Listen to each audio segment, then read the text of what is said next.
Joshua turned, seeking madly for the source of the rumbling sound in the distance. A trail of dust rose on the horizon, and veering sharply, the dust cloud parted. A cream-armored GMV mounted with a gunner at the roof raced through a scrub-covered wadi. They'd said today was going to be blistering hot, and the chances of fighting should have been slim. So Joshua didn't think much, seeing the vehicle bannered with the flag of red, white, and blue, indicating it was only a casual routine platoon returning from a scouting mission. But why was it accelerating?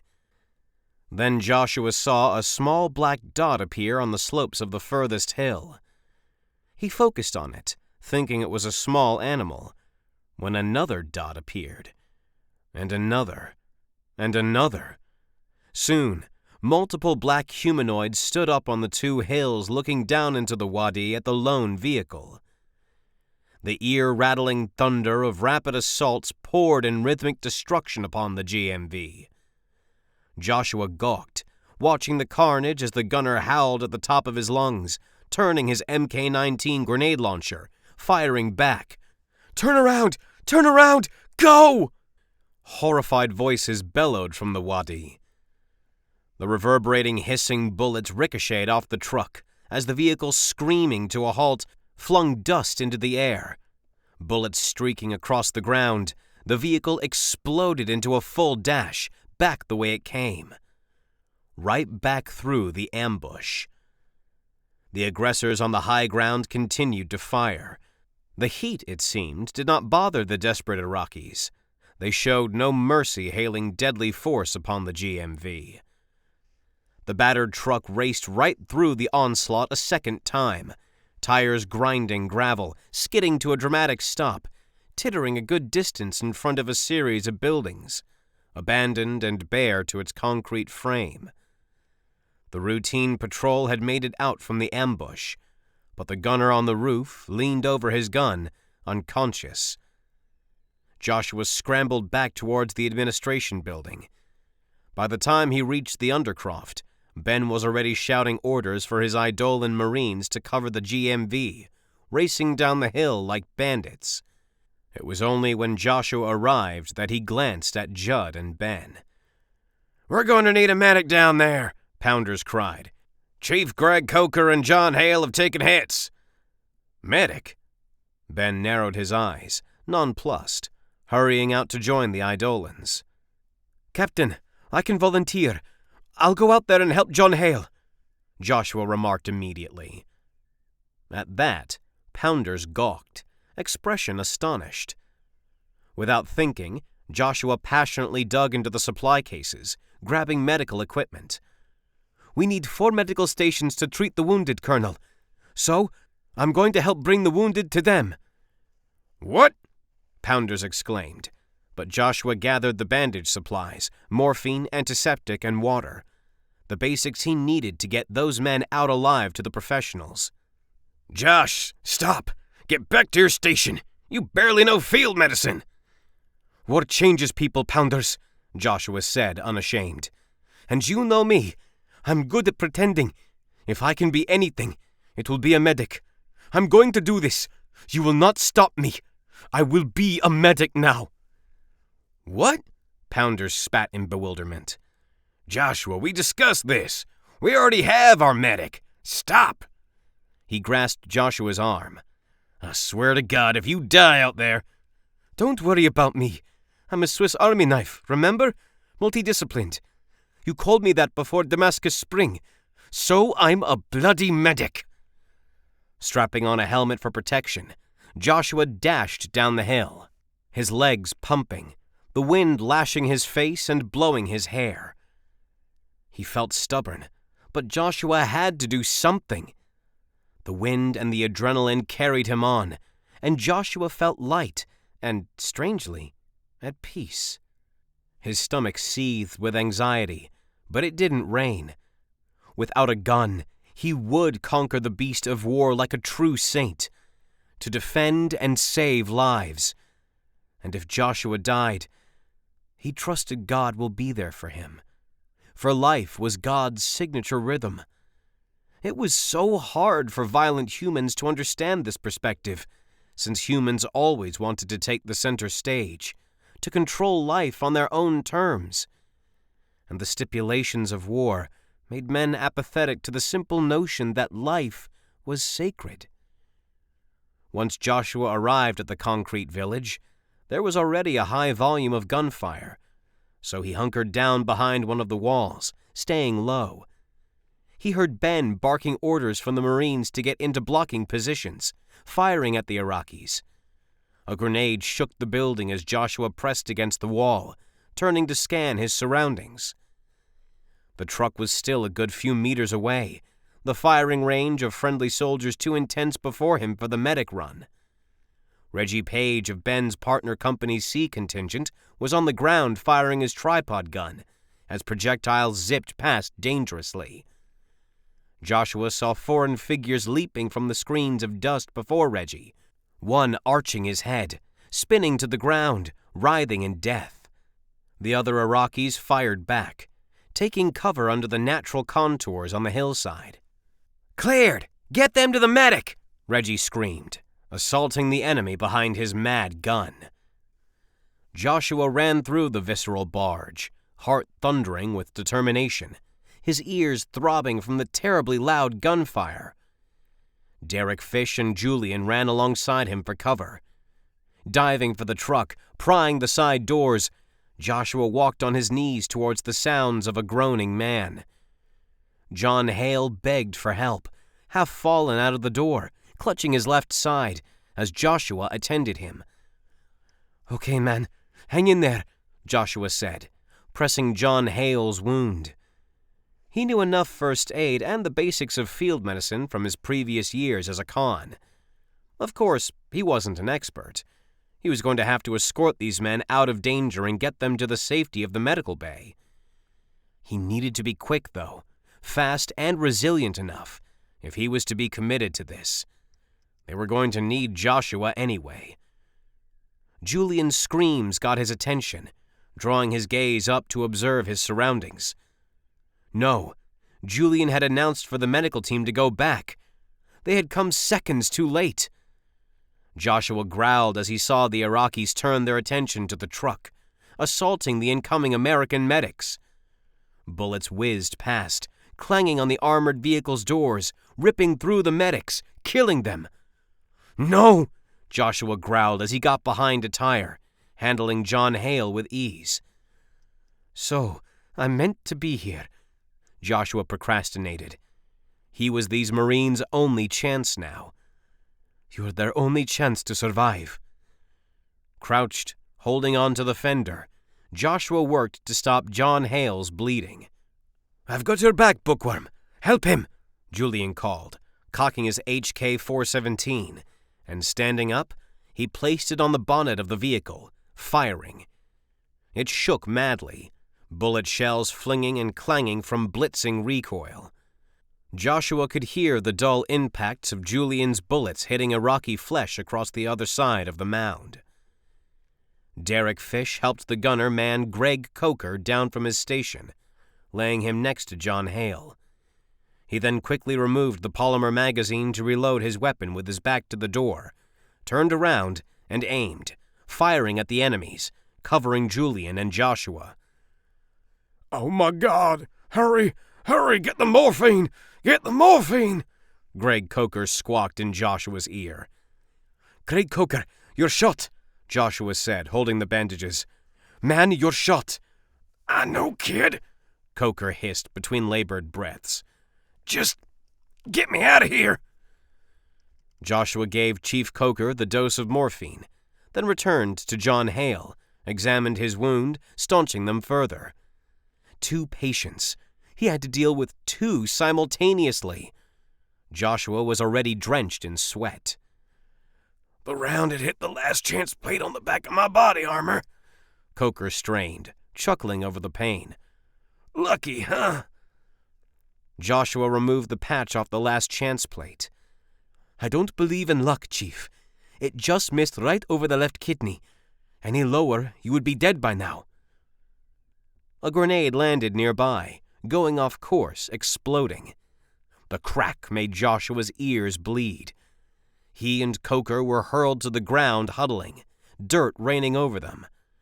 Julian was the first to spring up in retaliation, roaring with fervor, rounding the truck, hosing human targets with muzzle flashes.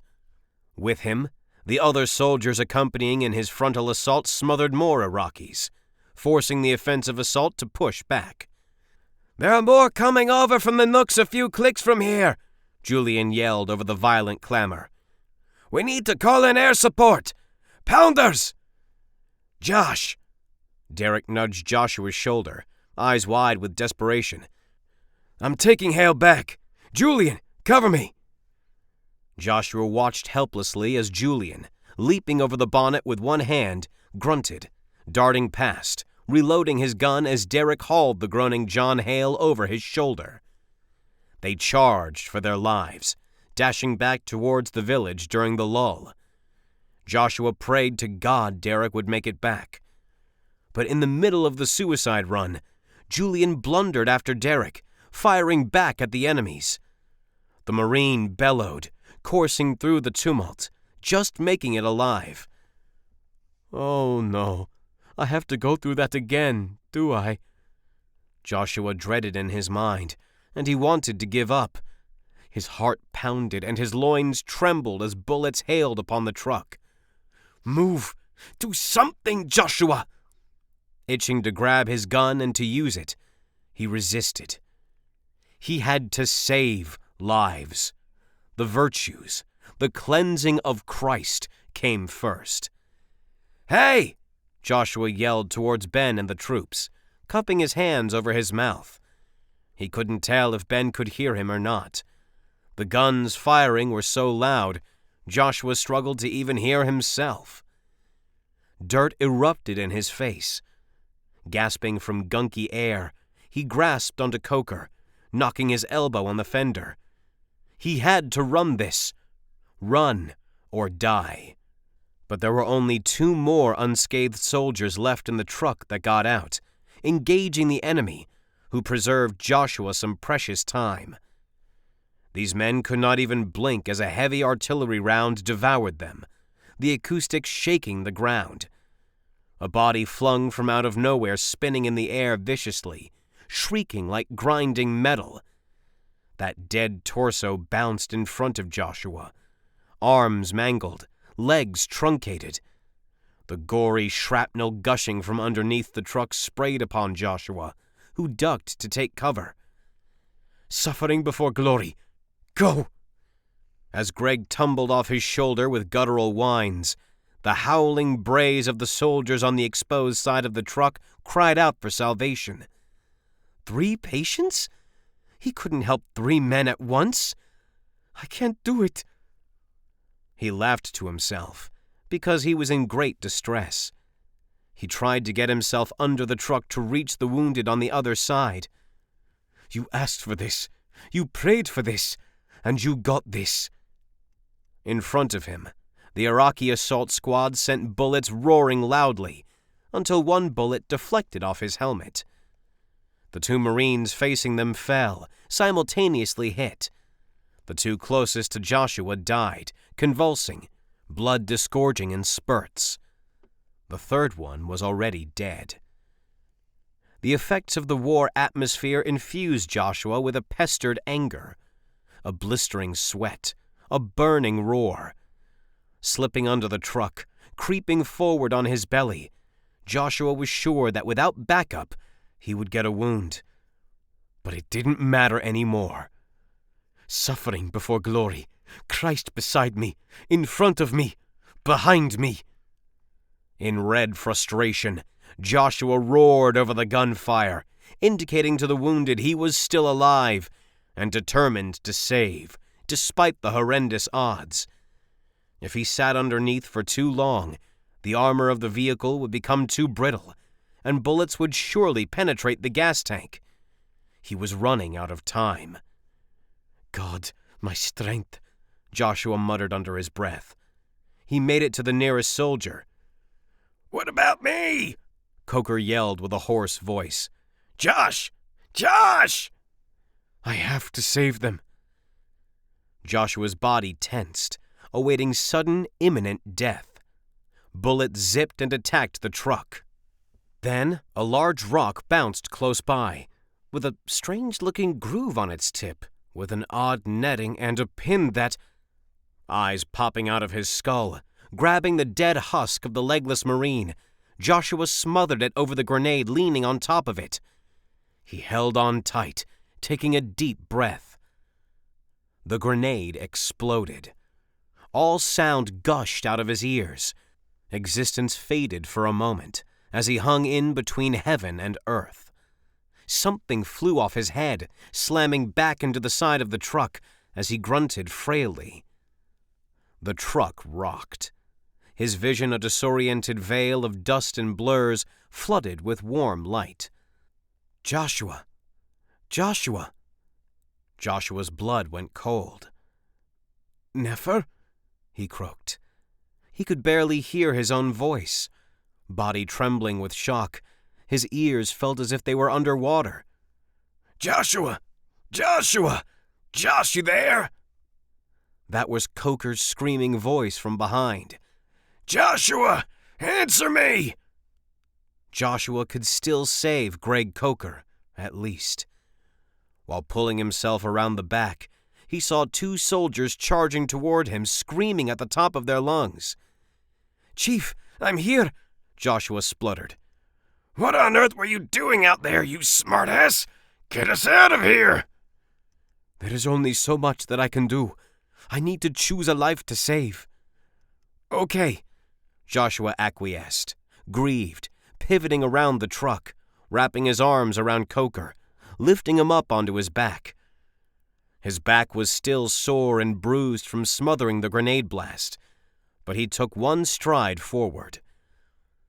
Then Judd Pounders jogged towards Joshua. Judd Pounders, as cantankerous as ever, full gear, helmet on, lugging a bazooka. A senior carrying a bazooka?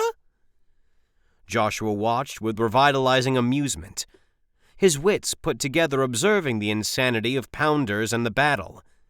He ejected a rocket, landing with an ear-splitting crack, cleaving a massive hole in the enemy formation. Iraqis screamed, airborne from the blast. Dropping his launcher, Pounders grabbed his AK-47 strapped to his body. His tucked-in lower lip and knitted eyebrows looked at Joshua, urged him to run. Joshua rolled his eyes. Here we go again, playing the same game. Hurry! Coker barked pithily. Come on, Pounders! Get this kid a beating, will ya? Give this kid a beating! Crap! Crap! Wretch! Joshua berated himself as he ran. Oh, once he got back to the station, if he could, he was going to cry some more and pray to God. He kept his head down, attuning to the drastic, wheezing breaths that racked his body. He charged on forward. Things crashed around him incoherently.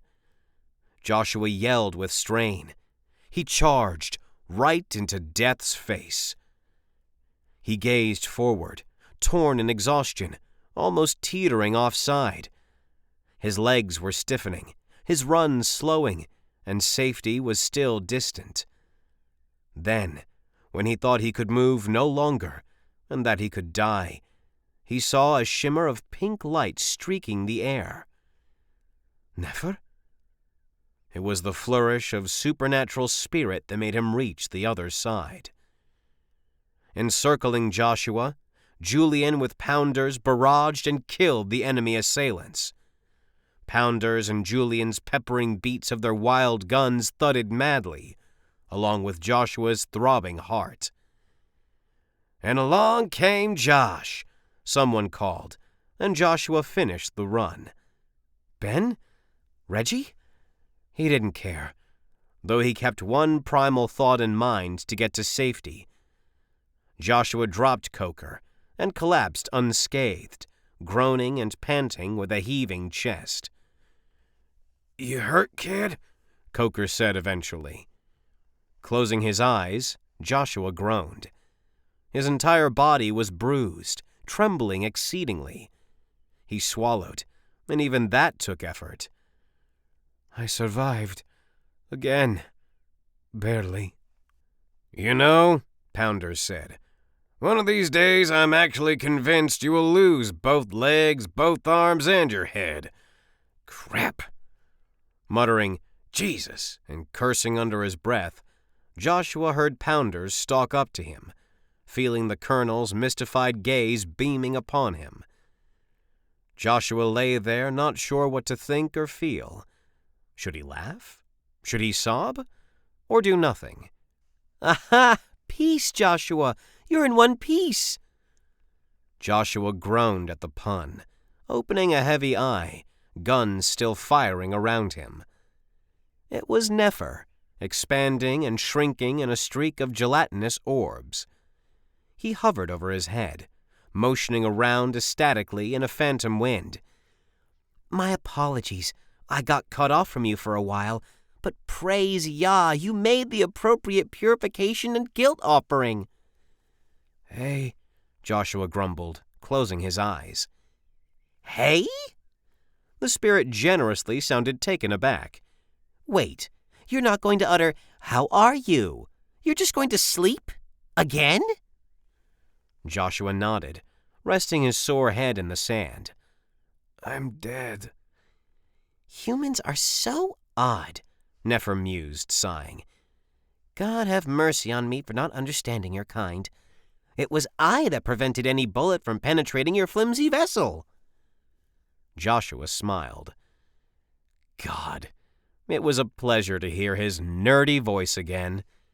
Even though angelic logic sometimes never made sense, his pickiness, awfully exasperating, was welcomed this time. Joshua knew exactly what he could do now in this war. He could adapt, to never sin with a high hand again. Joshua would discard the sword and become a medic.